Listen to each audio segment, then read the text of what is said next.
Kami sungguh-sungguh ingin mengenal Engkau lebih dalam lagi melalui pemberitaan firman Tuhan.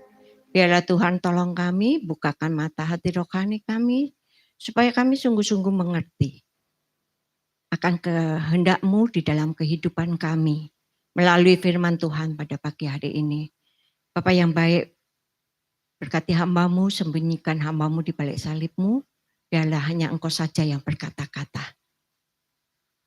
Kiranya Tuhan yang menolong kami, Tuhan yang memimpin kami. Waktu yang ada ini supaya kami sungguh-sungguh bisa fokus kepada Tuhan. Terima kasih banyak Tuhan Yesus. Hanya di dalam nama Tuhan Yesus, Juru Selamat kami yang hidup. Kami berdoa dan bersyukur kepadamu. Amin. Bapak Ibu yang dikasih Tuhan Yesus, hari ini kita akan kembali belajar tentang doa. Ya. Kalau tadi kita sudah membaca dari Yakobus, tapi saya hari ini akan ambil satu tokoh firman Tuhan, yaitu Hana. Ya, kalau kita melihat di dalam firman Tuhan ini, saya nggak akan bacakan semuanya ya, Bapak Ibu. Nanti saya akan baca dan jelaskan, ya. Nah, Bapak Ibu, masalah doa, pernah nggak kita merasa ketika kita berdoa kok rasanya kosong, ya. Ketika kita berharap kok perasaan kabur pengharapan kita. Nah, kok jawaban doa di dalam pergumulan kita terus menerus kok nggak dijawab-jawab sama Tuhan, gitu ya. Tapi kita bersyukur kepada Tuhan kalau minggu lalu kita sungguh-sungguh sepakat ya, berdoa sepakat, berdoa dengan hati yang sungguh-sungguh minggu lalu, sehingga Pak Angkit tepat waktunya Tuhan berikan tuh ditemukan gitu ya.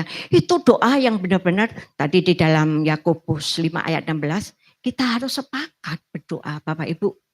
Kalau kita di dalam pergumulan di dalam gereja, di dalam komunitas kita, kalau kita berdoa sepakat, kita yakin dan percaya Tuhan pasti menolong kita.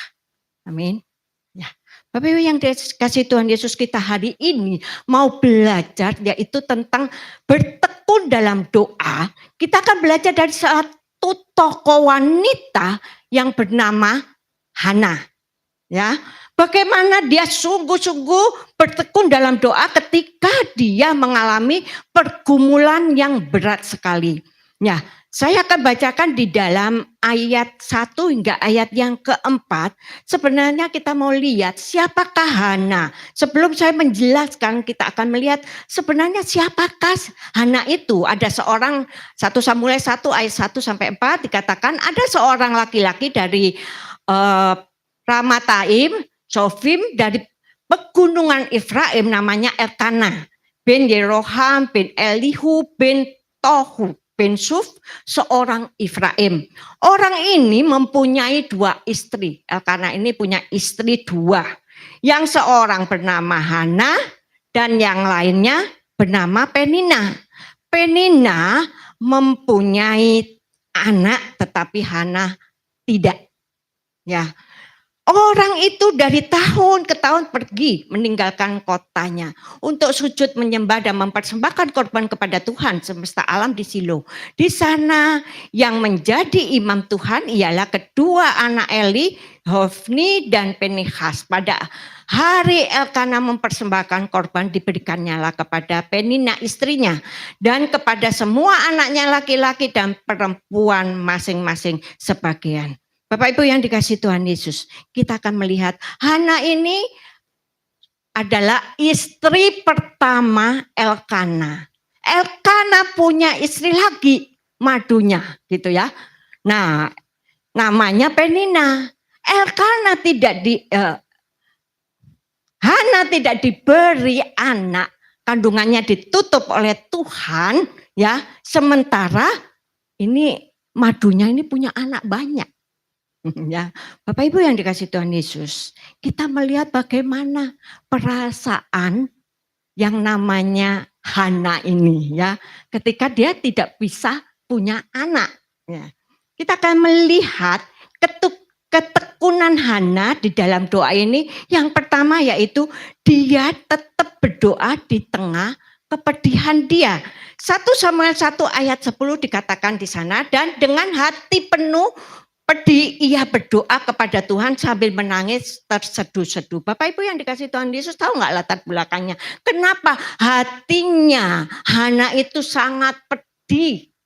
Ya, oleh karena itu dia langsung datang kepada Tuhan. Hana ini adalah seorang wanita yang tidak bisa mengandung karena kandungannya ditutup oleh Tuhan. Dia dikatakan orang yang mandul. Ya, di dalam ayat yang kelima, meskipun ia mengasihi Hana yaitu Elkana, sekalipun Elkana suaminya itu mengasihi Hana di dalam ayat yang kelima, ya, ia memberikan kepada Hana hanya satu bagian sebab Tuhan telah menutup kandungannya. Nah, setiap tahun bangsa Israel itu harus berkumpul di Bait Allah untuk mempersembahkan persembahan. Sementara Elkana ini memberikan bagian-bagian kepada anak-anaknya laki-laki dan kepada istrinya yang punya anak. Nah, Bapak Ibu yang dikasih Tuhan Yesus, ini latar belakangnya bahwa bangsa Israel itu sungguh-sungguh mereka itu fokusnya atau seorang wanita dikatakan berharga kalau dia itu punya anak. Kalau enggak punya anak itu dianggap wanita yang tidak berharga. Karena mereka menganggap bahwa berkat Tuhan itu dilihat dari berapa banyak anaknya. Kalau enggak punya anak ya enggak ada berkat Tuhan. Nah, kalau orang dulu kan banyak anak, banyak rezeki. Nah, kalau sekarang beda lagi. Anak-anak mikir-mikir dulu kalau punya anak. Nah, kalau Bapak Ibu perhatikan dari segi ini saja, Hana itu sudah mengalami tekanan. Ya, bayangkan dia istri pertama nggak bisa punya anak, sedangkan Penina istri kedua punya anak. Nah, kalau kita lihat di sinetron ya pasti itu ya, wah bagaimana pasti si Hana ini ya diejek oleh Penina karena nggak punya anak. Nah, kalau kita perhatikan misalnya ini keluarga besar kumpul, ya keluarga besar kumpul pasti yang ramai siapa? Hah? Yang ramai misalnya kita ada keluarga besar ini, Pak Ruben. Keluarga besarnya kumpul, pasti yang rame lari-lari siapa? Anak-anak.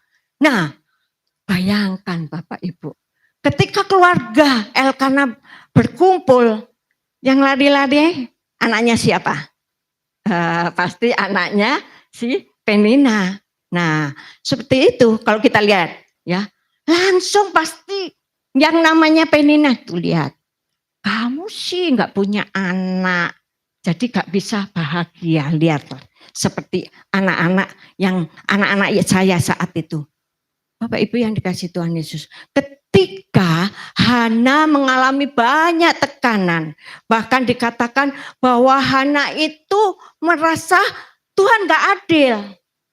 Ya, karena apa? Di ayat 4 tadi kita lihat bahwa setiap tahun, setiap minggu mereka itu pergi beribadah kepada Tuhan. Elkana bersama anak-anaknya dan istrinya. Mereka tuh pergi setia. Berarti Hana ini orang setia enggak? Setia. Setia beribadah, setia kepada Tuhan. Sehingga dia merasa ini enggak adil dong Tuhan. Gitu. Bayangkan saya istri pertama, harusnya punya kuasa. Tapi enggak punya anak. Sedangkan zaman dahulu bangsa Israel itu sungguh-sungguh memandang wanita yang punya anak. Kalau nggak punya anak nggak dipandang, gitu ya. Karena dianggap apa? Orang yang mandul itu dikutuk Tuhan. Ya. Nah seperti itu. Jadi dalam segi emosi, Ya, dalam segi emosi Hana ini sangat tertekan, bahkan setelah pulang dari gereja misalnya, ini kan rame-rame nih Elkana sama Penina sama Hana sama anak-anaknya pulang dari gereja, di ayat 6 dan 7 dikatakan begini, tetapi madunya selalu menyakiti dia. Ya, selalu menyakiti hatinya Hana supaya dia gusar, maksudnya supaya dia nggak nyaman gitu ya. Karena Tuhan telah menutup kandungan Penina. Ini menutup kandungan Hana. Ini Penina ini terus setiap hari ngejek Hana. Kamu nggak punya anak, kamu nggak punya anak, bayangin. Ya, ketika seorang wanita, ya, seorang wanita terus menerus diejek, dia akan tertekan hidupnya. Nah, demikian terjadi dari tahun ke tahun. Ini bukan cuma sebentar Bapak Ibu ya. Yang dialami oleh Hana. Setiap tahun, dari tahun ke tahun. Di ayat 7 katakan, setiap kali Hana pergi ke rumah Tuhan, Penina selalu menyakiti hati Hana. Sehingga ia menangis dan tidak mau makan. Nah, orang yang tidak mau makan, ini tandanya orang yang mulai depresi. Ya, saya ingat. Waktu itu saya ingat anak saya ya yang kecil, ketika depresi dia udah malas mandi, makan paling sehari sekali, tidak keluar kamar dan lain sebagainya. Itu tanda-tandanya orang depresi. Ya, pokoknya sudah nggak, lihat aja bagaimana hidupnya. Nah, Bapak Ibu yang dikasih Tuhan Yesus, lalu Elkana ini di dalam ayat yang ke-8 dia katakan, loh kamu itu kenapa sih kok depresi? Kamu itu kenapa sih kok sakit hati sama Penina? Loh, wong saya itu loh, saya lebih sayang kamu daripada Penina. Ya, gak apa-apa kamu gak punya anak, tapi kamu tetap saya kasihi lebih dari Penina. Tapi apakah itu menjawab persoalan Hana? Tidak. Ya, tidak menjawab persoalan Hana. Dan Hana, apa yang dilakukan oleh Hana? Yaitu Hana meluapkan kepedihannya di hadapan Tuhan. Ya, dia datang kepada Tuhan dengan menangis terseduh-seduh.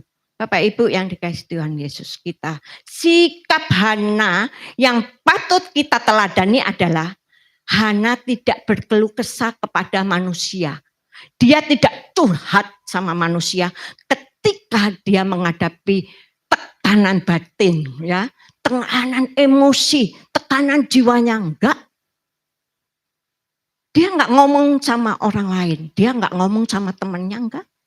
Ya, dia enggak curhat sama sahabatnya, tidak. Tapi dia curhat sama Tuhan. Kalau kita punya masalah persoalan, kita curhatnya sama orang lain bisa salah paham. Ya. Tapi Hana ini dia curhat sama Tuhan. Tuhan kenapa ya? Madu saya kok begini ya. Nah, sebenarnya bisa enggak Hana ini ngomong begini sama Penina, ya kamu punya anak banyak, tapi kamu nggak dikasih sama Elkana suami kita. Nah, bisa nggak sebenarnya dia bilang gitu? Ya bisa aja, mungkin saja. Tapi apa? Dilakukan nggak sama Hana? Tidak. Tapi dia ngomong sama Tuhan, curhat sama Tuhan, Tuhan. Inilah hatiku sangat pedih, dia dikatakan sambil nangis dia. Dia sambil benar-benar Tuhan tolonglah saya. Ya, dia sambil terseduh-seduh menangis kepada Tuhan. Kalau kita curhat sama manusia sambil nangis-nangis, orang itu akan salah paham. Wah, akhirnya kita curhatin ke orang itu benci sama orang yang kita bicarakan. Nah, itu kan jadi rantainya banyak gitu ya. Nah, ini kita belajar dari Hana. Ketika kita menghadapi kesulitan, pergumulan, disakitin orang, disalahpahami orang, tidak dimengerti oleh orang lain, penderitaan, kesusahan, kita curhat aja sama Tuhan. Enggak perlu kepada orang lain. Nah, firman Tuhan juga katakan apa? Karena air mata kita itu tidak sia-sia loh di hadapan Tuhan. Mazmur 56 ayat yang 9 dikatakan, sengsaraku engkaulah yang menghitung-hitung. Ya, air mataku kau taruh ke dalam kidbatnya Tuhan. Tuhan tahu, Bapak Ibu. Ketika kita menghadapi pergumulan, mari belajar seperti Hana untuk datang kepada Tuhan. Nangis sama Tuhan, jangan nangis sama orang lain. Nanti orang jadi bingung, ya. Tapi nangisnya sama Tuhan, ya. Firman Tuhan katakan bahwa Tuhan itu tahu sengsara kita. Ya, ini Mazmur Daud ketika mengalami pergumulan, ketika dia dikejar-kejar oleh Saul, dia katakan apa? Sengsaraku, engkaulah yang menghitung-hitung. Dihitung sama Tuhan. Ya. Air mata kita ditaruh kepada kidbatnya Tuhan. Itu Tuhan tahu, ya, hati kita. Dan Tuhan daftarin. Ya. Nah, Bapak Ibu yang dikasih Tuhan. Melalui Hana ini, mari ketika kita menghadapi kesulitan, pergumulan, persoalan, kita boleh datang kepada Tuhan secara pribadi. Ya. Dengan air mata enggak apa-apa. Kadang-kadang orang yang sampai benar-benar sulit menghadapi pergumulan enggak bisa ngomong, tapi dengan hati yang fokus kepada Tuhan, Tuhan tahu. Ya. Jadi dari air mata inilah, air mata yang keluar dari mata Hana ini menghasilkan iman, lahirlah iman dan komitmen. Nah, yang kedua, kita melihat apa yang dilakukan oleh Hana. Ya, di dalam ayat 11 dikatakan begini. Kemudian bernasarlah ia, katanya, Tuhan semesta alam, jika sungguh-sungguh engkau memperhatikan sengsara hambamu ini dan mengingat kepadaku dan tidak melupakan hambamu ini, tetapi memberikan kepada hambamu ini seorang anak laki-laki, maka akan memberikan dia kepada Tuhan untuk seumur hidupnya, dan pisau cukur tidak akan menyentuh kepalanya. Bapak Ibu, ini bukan transaksi ya. Bukan transaksi. Bukan transaksi ini. Tuhan, hari ini saya beri persembahan perpuluhan 10 juta. Besok kembaliin lo ya 100 juta. Bukan transaksi. Ya. Tetapi di sini Hana tahu, ya. Yang pertama kali yaitu ketika Hana katakan Tuhan semesta alam, itu artinya Hana itu memuja Tuhan, bukan Tuhan yang secara pribadi, tapi dia tahu Allah itu Allah yang berkuasa atas segala pasukan surgawi dan ciptaannya. Nah, Bapak Ibu perlu perhatikan, di dalam Alkitab dikatakan, Hana ini katakan Tuhan semesta alam, itu baru pertama kali diucapkan oleh Hana. Apakah Hana seorang yang luar biasa? Tidak. Dia wanita yang terhormat, yang punya karir tinggi, yang punya kedudukan luar biasa, yang punya harta banyak. Bukan. Ya. Firman Tuhan ditulis di dalam kitab 1 Samuel ini menyatakan bahwa Hana ini seorang wanita yang istimewa. Kenapa istimewa? Pernah enggak kepikir kita? Bapak Ibu tahu nanti dia akan melahirkan Samuel. Ya. Samuel itu siapa? Seorang nabi. Nah, Nabi Samuel mengurapi siapa? Daud. Daud itu siapa? Hah? Kalau kita tarik, ayo, kita kan lagi baca silsilah. Nah, Daud itu nenek moyangnya siapa? Tuhan Yesus. Nah, ini semua ada hubungannya. Luar biasa. Tuhan Allah yang luar biasa berkuasa memakai orang yang bukan orang yang pintar, yang hebat, yang luar biasa, tidak. Menjadi orang yang melahirkan seorang nabi yang akan mengurapi Daud. Daud adalah nenek moyang, kalau kita lihat silsilahnya, nenek moyangnya Tuhan Yesus. Luar biasa. Ya. Hana datang bukan hanya kepada Allah yang pribadi, tapi dia tahu bahwa Allah yang Maha Kuasa sanggup memberikan anak, sekalipun itu kayaknya nggak mungkin, gitu ya. Kan Tuhan yang tutup. Ya, tapi ingat, kalau Tuhan yang tutup, hanya Tuhan yang bisa buka, ya. Hanya Tuhan yang bisa buka. Doa Hana ini yang disertai iman dan komitmen, bukan sekedar berdoa agar dilepaskan dari rasa malu karena apa? Gak punya anak, enggak. Doanya Hana ini, dia minta kalau memang Tuhan berikan saya anak, saya akan berikan anak ini kepada Tuhan. Nah, contohnya seperti ini Bapak Ibu. Kalau kita minta berdoa, aduh gak punya pekerjaan. Ya, terus kita berdoa sama Tuhan, Tuhan saya minta pekerjaan. Ketika sudah mendapat pekerjaan, ekonomi sudah meningkat, lupa sama Tuhan kebaktian. Ya, berani enggak kita ketika kita berdoa, minta pekerjaan, ekonomi meningkat, salah enggak? Enggak salah. Ya. Tapi ketika Tuhan berkati, berani enggak kita? Seperti Hana. Ya, diserahkan kembali kepada Tuhan. Jawaban yang Tuhan berikan itu akan diserahkan kembali kepada Tuhan. Nah, ini kita melihat bahwa Hana itu berdoa bukan keinginan, hanya untuk keinginan sendiri, untuk memenuhi kebutuhan sendiri. Kadang-kadang kita gitu. Bapak Ibu, saya juga koreksi diri ketika saya menyiapkan firman Tuhan ini. Kadang-kadang kita itu berdoa itu untuk kenyamanan kita, benar enggak? Supaya saya nyaman, ya, supaya saya begini.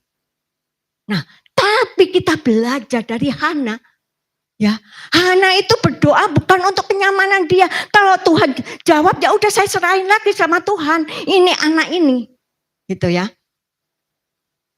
Jadi bukan keinginan dia lagi yang dia pikirkan, gitu ya.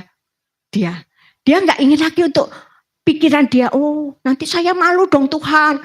Tolong dong Tuhan, kasih saya anak supaya saya dihargai oleh suami saya, dihargai oleh madu saya, dihargai oleh orang Israel. Tidak. Dalam hidup ini kita seringkali begitu. Tuhan kasih saya pinter supaya dihargai orang. Hati-hati. Tuhan kasih saya ini. Nah, saya kasih kaya. Udah kaya bingung. Gak pernah ke gereja.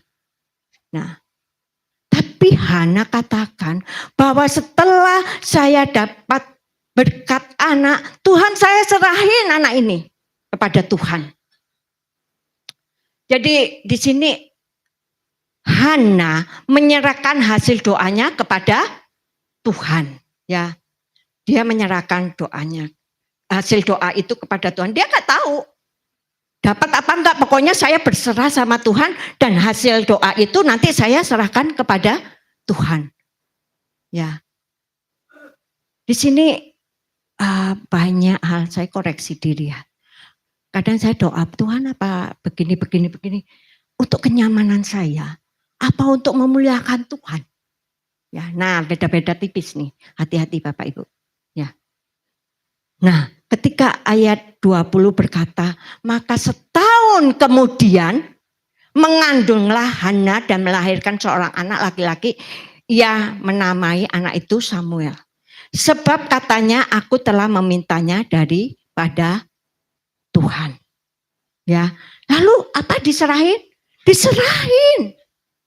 Kadang-kadang kalau kita manusia minta ekonominya tinggi, udah gitu Tuhan nanti saya pokoknya kasih berkat deh buat ke gereja, buat orang lain, jadi berkat orang lain. Begitu banyak uangnya, ekonominya meningkat, mikir-mikir dulu. Kalau dulu gajinya 10 juta, per bulan berapa? 1 juta. Sekarang gajinya 100 juta. Lah per bulannya kok banyak amat ya, dihitung-hitung 10 juta. Hitung-hitungan mulai sama Tuhan. Ya. Nah, Ini kita harus belajar. Jangan buat untuk kenyamanan kita. Nah di sini Hana setelah Tuhan berikan anak, dikatakan 1 tahun kemudian mengandunglah Hana. Ya dia nepati janjinya. Ya, dia berikan Samuel itu kepada Tuhan. Ya, jadi artinya namanya Samuel, aku telah memintanya daripada Tuhan. Mama minta sama Tuhan ya. Jadi lahirlah Samuel. Ya, nah diserahin sama Tuhan. Diserahin loh sama Tuhan ya. Kepada Tuhan loh Samuel. Pelayanan. Ya, pelayanan. Ya, dia tinggal di bait Allah. Nah, tapi Bapak Ibu, apa yang terjadi? Setelah Hana memberikan Samuel ini kepada Tuhan sesuai dengan janjinya. Ya, di dalam ayat yang 1 Samuel 2 ayat 21. Siapa yang nyangka? Siapa yang mikir ketika kita taat kepada Tuhan, janji sama Tuhan, kita lakukan taat kepada Tuhan, Hana nggak kepikir.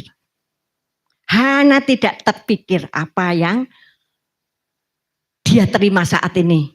Yaitu di 1 Samuel 2 ayat 21 dikatakan, dan Tuhan mengindahkan Hana. Berarti Tuhan memperhatikan Hana. Ya, sehingga dia mengandung dan melahirkan 3 anak laki-laki dan 2 perempuan. Luar biasa. Ya, ketika janji kita kepada Tuhan kita lakukan, ketika kita taat kepada Tuhan, ketika kita curhat sama Tuhan. Tadi firman Tuhan katakan, air mata kita itu tidak sia-sia. Tuhan lihat. Ya. Akhirnya apa? Di akhir 1 Samuel, dikatakan 1 Samuel 2 ayat 21. Ini Samuel udah dikasih ke bait Allah. Terus Hana kan gak punya anak lagi. Tuhan kasih loh. Banyak loh. 3 anak laki-laki dan 2 perempuan. Luar biasa. Ya, Bapak Ibu yang dikasih Tuhan Yesus. Ketika kita sungguh-sungguh mau taat di dalam doa kita. Ya, Tuhan itu luar biasa. Tidak pernah kita pikirkan. Mungkin Hana juga gak kepikir ya. Pokoknya saya kan sudah minta sama Tuhan. Tuhan udah kasih saya. Dan saya bernasar kepada Tuhan bahwa anak ini kalau lahir saya serahin kepada Tuhan. Nah itu dia lakukan, dia gak pernah mikir lagi. Tetapi Tuhan luar biasa. Ya, Tuhan sangat luar biasa, berkuasa. Ya, berkuasa atas hidup kita. Sehingga Tuhan memberikan kembali 3 anak laki-laki dan 2 anak perempuan. Bapak Ibu yang dikasihi Tuhan Yesus. Iman sejati tidak berhenti pada permohonan. Kadang-kadang kita tuh minta aja ya sama Tuhan. Tetapi siap mempersembahkan jawaban doa bagi kemuliaan nama Tuhan. Ketika Tuhan menjawab doa kita ini loh harus koreksi diri. Hidup kita ini harus sungguh-sungguh hidup taat kepada Tuhan. Hidup yang lebih memuliakan nama Tuhan. Kalau dulu kurang memuliakan nama Tuhan, hidup saya mau memuliakan nama Tuhan. Ya.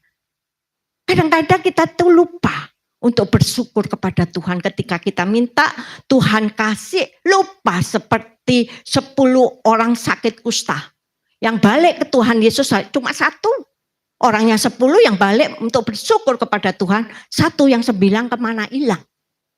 Sudah menikmati, ya udah lupa sama Tuhan. Bapak Ibu yang dikasih Tuhan Yesus.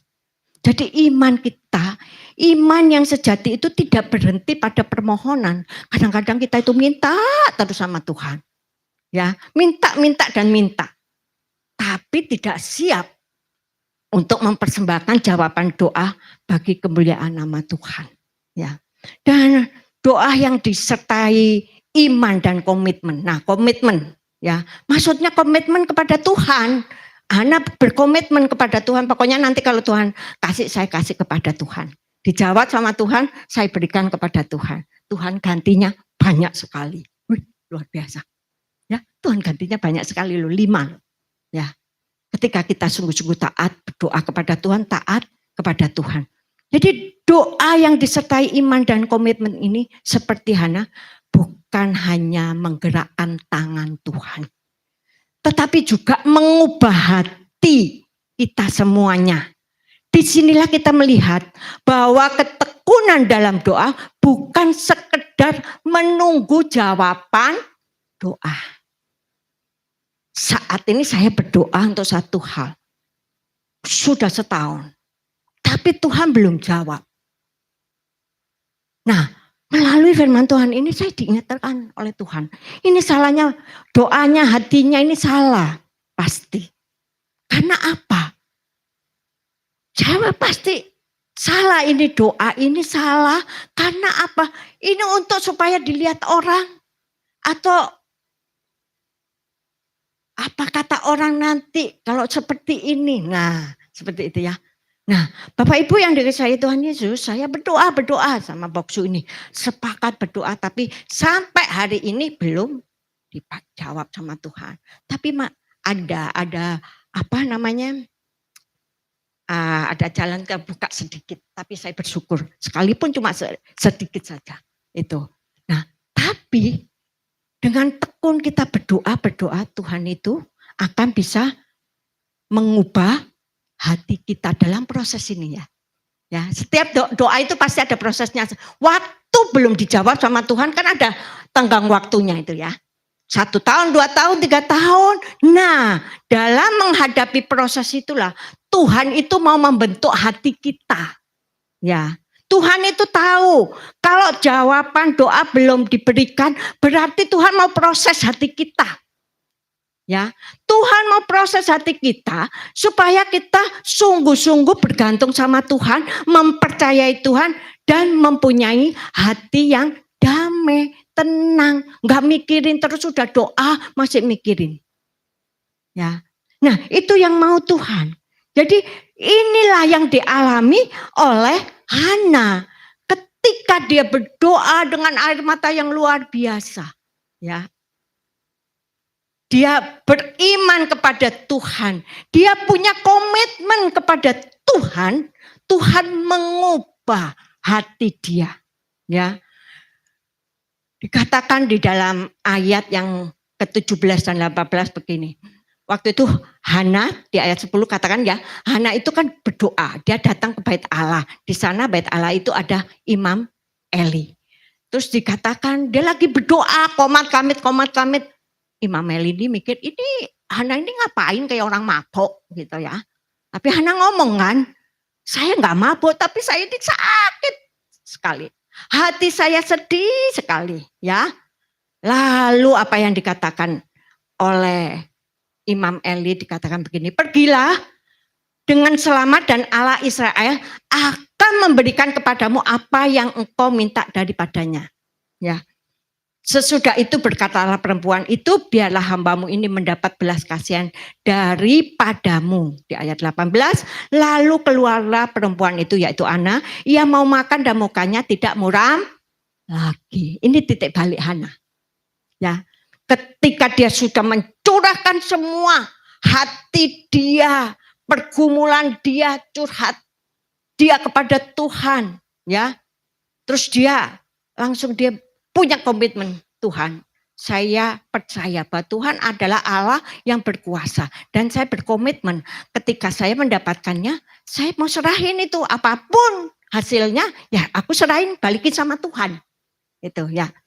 Nah, dikatakan kan tadi bertahun-tahun Hana itu berdoa dan akhirnya dia mengandung. Nah, ketika inilah hati Hana diubahkan oleh Tuhan. Dia tidak lagi ketika dia punya komitmen untuk menyerahkan Samuel. Dia tidak lagi mikirkan dirinya sendiri. Kenyamanan dia. Supaya orang lain menghargai dia. Tidak lagi seperti itu. Tetapi dia sungguh-sungguh dia itu berserah sama Tuhan, apapun yang hasilnya nanti, saya berserah sama Tuhan, ya.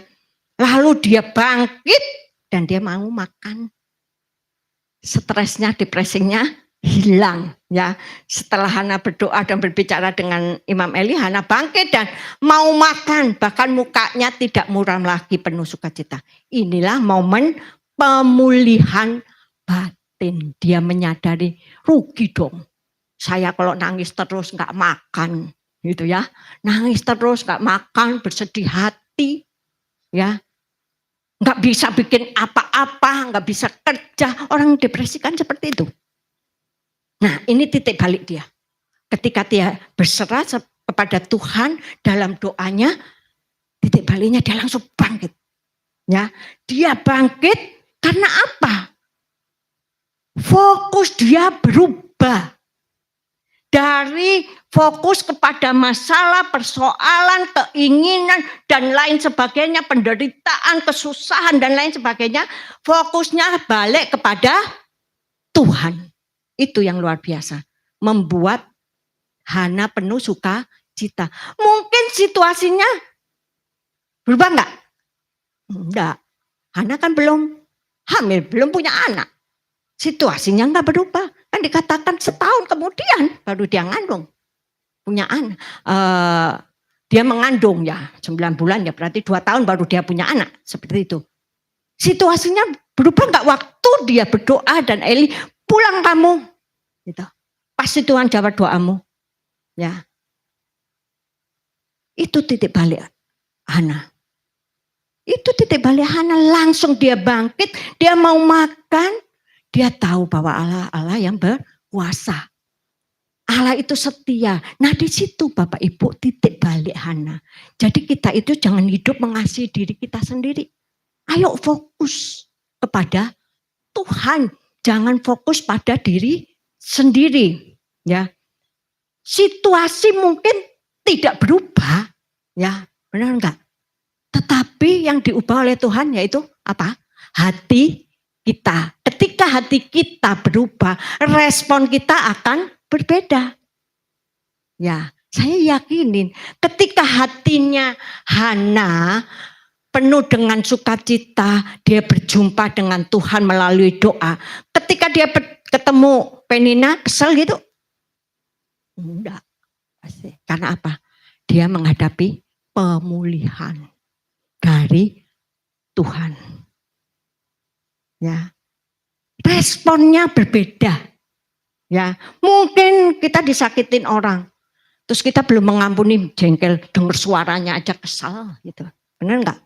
Kalau kita disakitin orang, orang itu bikin jahat kita, wah, orang belum lihat orangnya aja, dengar suaranya aja udah kesal. Tapi kalau kita, hati kita fokus kepada Tuhan, mau mengampuni orang itu, memang mungkin kesalahan itu tidak hilang, tapi respon kita beda.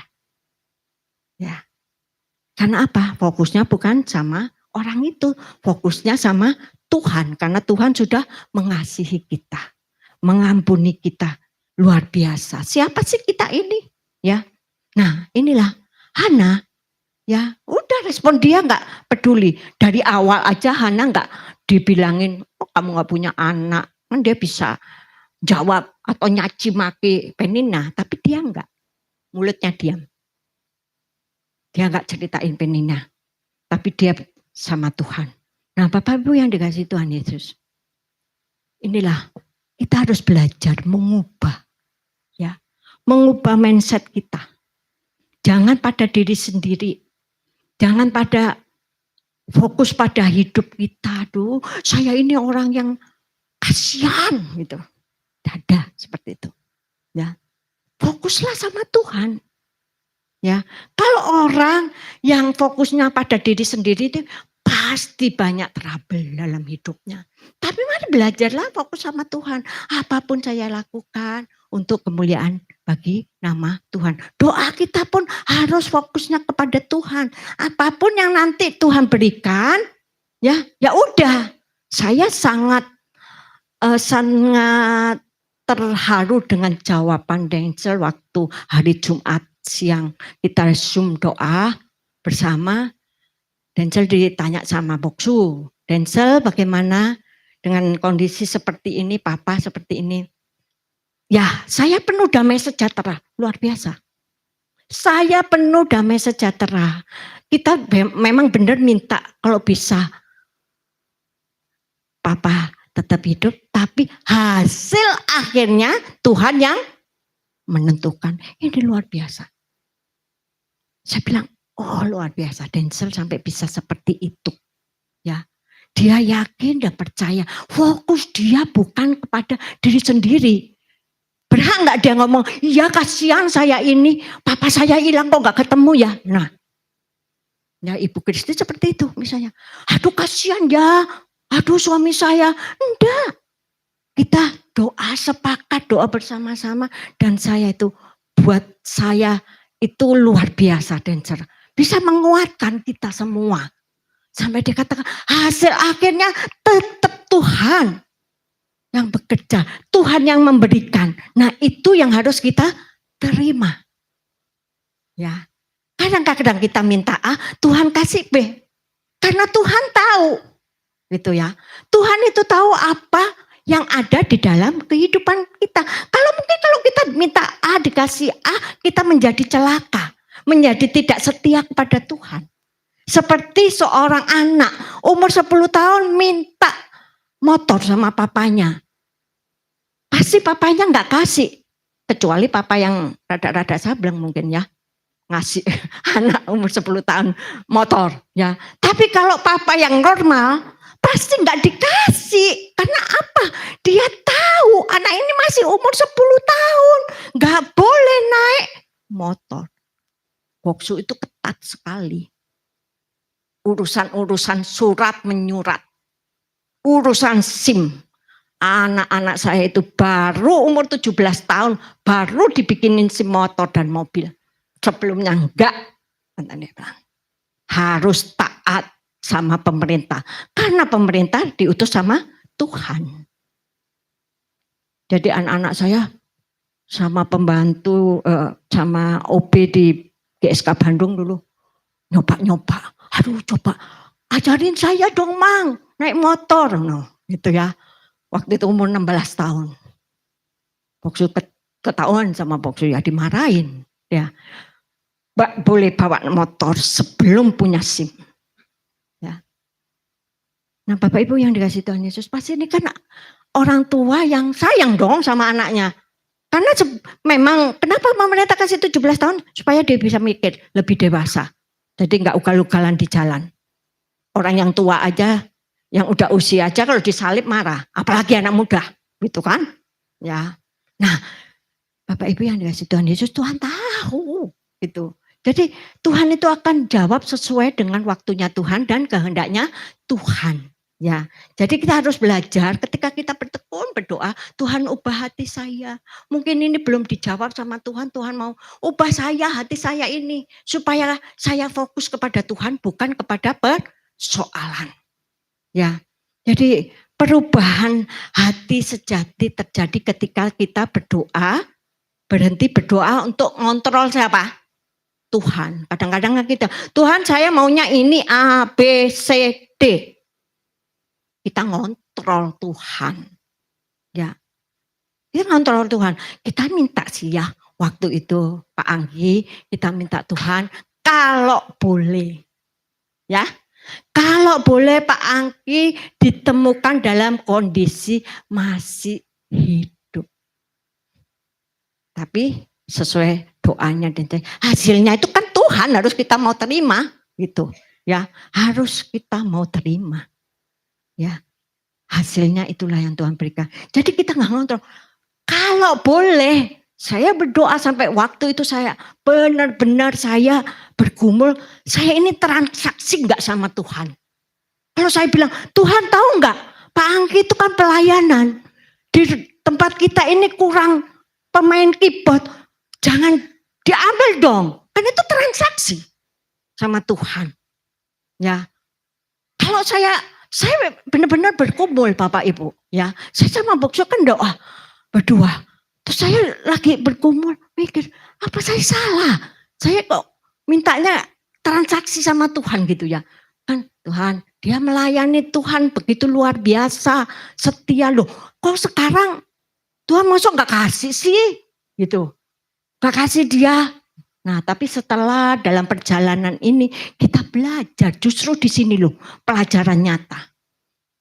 Saya yakin dan percaya ketika Pak Anggi nggak ada pasti ada penggantinya. Amin. Amin. Anak muda di sini banyak.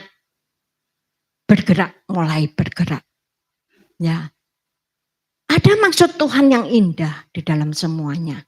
Sekalipun itu prosesnya sakit nggak? Sakit lah. Ya, apalagi Ibu Christine, Denzel dan Brian sakit lah. Ya, tapi kita bersyukur. Denzel punya iman yang luar biasa. Hasilnya itu terserah Tuhan. Ya, jadi Bapak Ibu yang dikasih Tuhan Yesus, ini perlu perubahan hati sejati terjadi ketika kita berhenti berdoa dengan mengontrol Tuhan. Jangan kontrol Tuhan. Dan mulai mempercayai bahwa Allah itu memegang kendali dalam hidup kita. Ya, mungkin banyak doa kita yang tidak dijawab oleh Tuhan. Tuhan mau ubah hati kita dulu. Ya, makanya ada pujian ubah hatiku. Ya, seperti itu. Tuhan mau kita berubah hati kita. Situasi tidak berubah. Tapi Tuhan mau mengubah hati kita supaya kita punya respon yang baik di dalam hidup ini. Doa itu tidak selalu mengubah keadaan. Tetapi doa selalu mengubah hati. Ya. Gak selalu mengubah keadaan kita, tetapi doa mengubah hati. Jadi apa aplikasinya buat kita Bapak Ibu? Ya, yang pertama, kita akan melihat dari tadi waktu Hana datang kepada Tuhan dengan nangis, curhatnya sama Tuhan. Saat orang lain menyakiti kita, bawalah luka itu kepada Tuhan. Tuhan saya kesal, Tuhan saya luka, Tuhan saya kepahitan gitu. Bilang aja sama Tuhan. Kalau sama orang lain kan jadinya runyam urusannya panjang ya. Tapi bilang sama Tuhan. Jangan kita cari balasan dengan cara kita sendiri. Caranya Tuhan kasih Hana banyak anak. Ya itu caranya Tuhan. Ya. Yang kedua, saat kita berdoa, periksa motivasi hati kita. Harus diperiksa. Ini untuk kenyamanan saya, untuk saya supaya dilihat orang, untuk saya supaya orang menghargai saya. Nah, ya. Untuk apa? Ya, untuk apa? Ketika kita berdoa, untuk apa? Periksa hati. Hati kita, motivasi kita.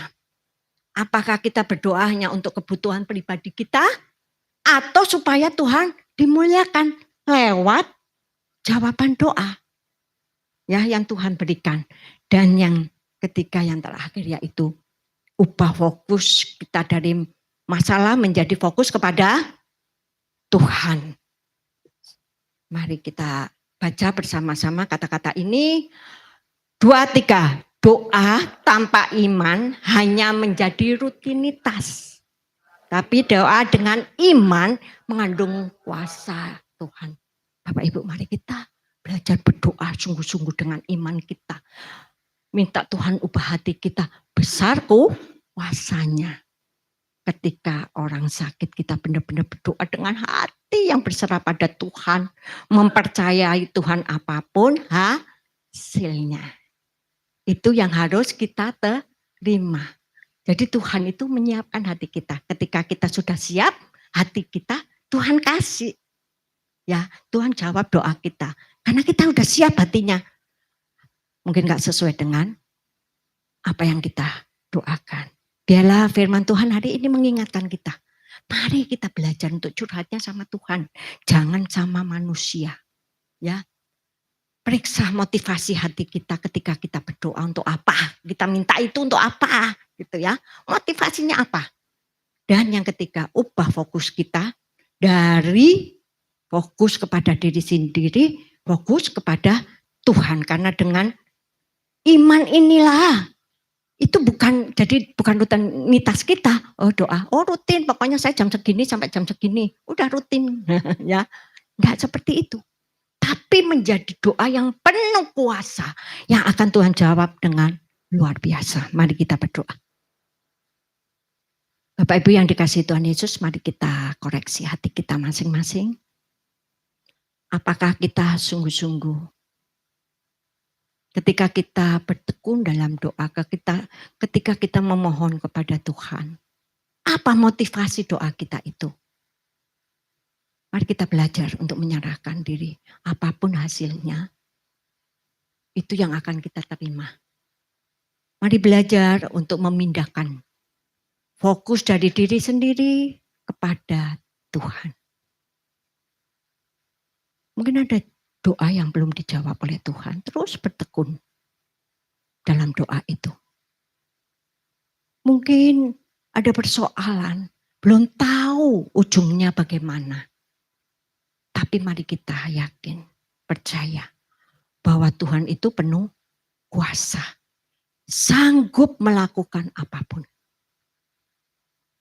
Bapa yang baik, Bapa yang penuh kasih, kami bersyukur firman Tuhan ini berhenti. Tapi kami yakin dan percaya Roh Kudus akan bekerja di dalam hati kami.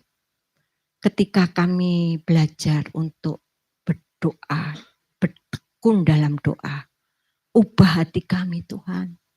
Supaya kami sungguh melihat kasih Tuhan itu yang luar biasa.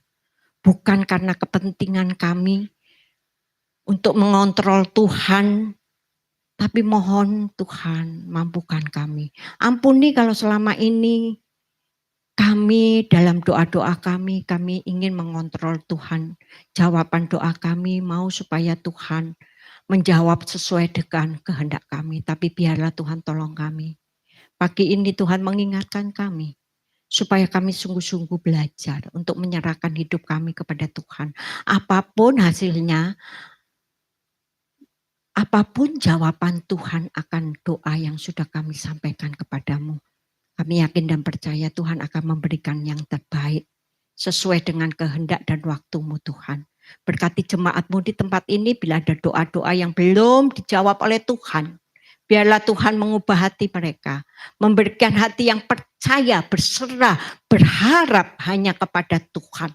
Karena Tuhan adalah Tuhan yang berkuasa atas langit dan bumi ini. Terima kasih Tuhan. Hanya di dalam nama Tuhan Yesus, Juru Selamat kami yang hidup. Kami berdoa dan bersyukur kepadamu. Haleluya. Amin. Saya serahkan kepada Pak Yongki kembali.